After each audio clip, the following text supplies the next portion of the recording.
দুপুরে এই যে ভাতের সাথে মেনু হচ্ছে এই যে পুঁই শাকের তরকারি হয়েছে কাতলা মাছের মাথা দিয়ে। এই যে পুঁই শাকের তরকারিটা দিলাম পাতে।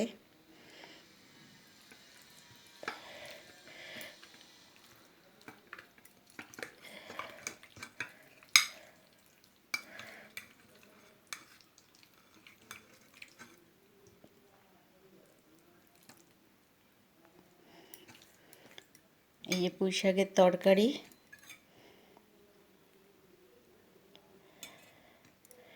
কাতলা মাছের মাথা দিয়ে করেছি। আর এদিকে হচ্ছে পনির, আর এটা হচ্ছে চিংড়ি মাছ।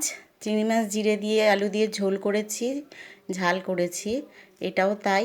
আর এটা পনির, আর এটাও চিংড়ি মাছের ঝাল। আজকে হচ্ছে এটা আমার দুপুরের খাবারের মেনু। কেমন লাগলো আপনারা কমেন্ট করে বলবেন, লাইক করবেন। এই হচ্ছে আজকে আমার দুপুরের মেনু।